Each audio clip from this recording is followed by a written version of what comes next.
Bring in the former FBI Assistant Director, Chris Swacker. So, Chris, let's talk about the nature of this crime and crossing state lines and what part the FBI might play in this.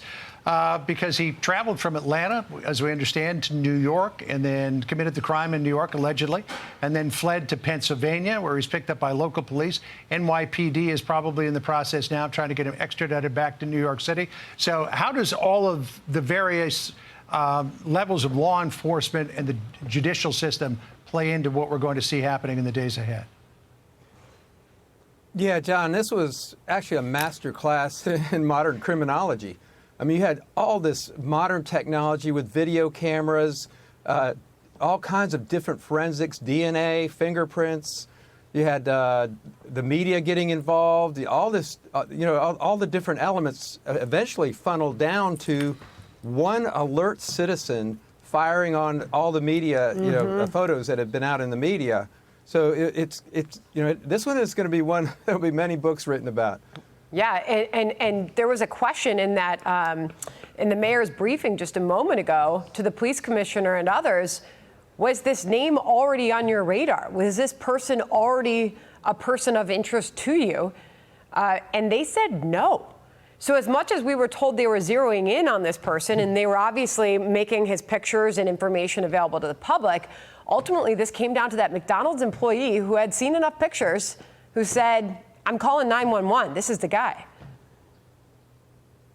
This is a lot like how the Boston bombing was solved. It was, the technology part of it, though, does play a significant role in that you've got to collect a lot of video, which is digitized, put into a database, and then you have to speed match using time frames, select time frames, and facial recognition, which is now ready for prime time. It wouldn't have been ready for prime time 10 years ago or 5 years ago, so that would have been a manually laborious process.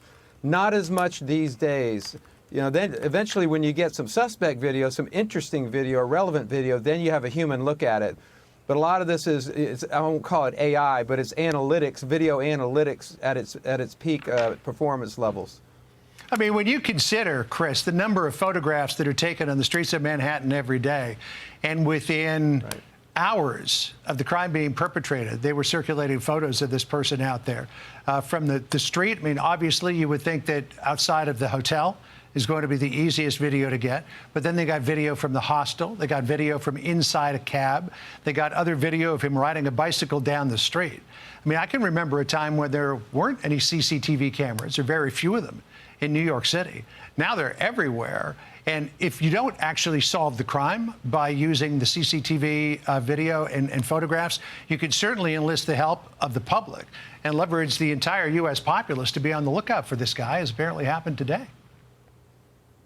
Yeah, and prior to this video technology, you had to hope that the person had been arrested in the past, which would have allowed a fingerprint match in the FBI's fingerprint database, or nowadays a DNA match, which I know they have both DNA and fingerprints in this case, but they were unlucky in that sense that he was never arrested. But it's shocking that no one identified him sooner. I thought there would have been an identification within the hour of his photo going out there. Not to mention, one of our producers just confirming that the suspect's cousin is a Maryland state delegate, goes by the name Nino, Antonio Di Mangione, and they are issuing a statement from their office shortly.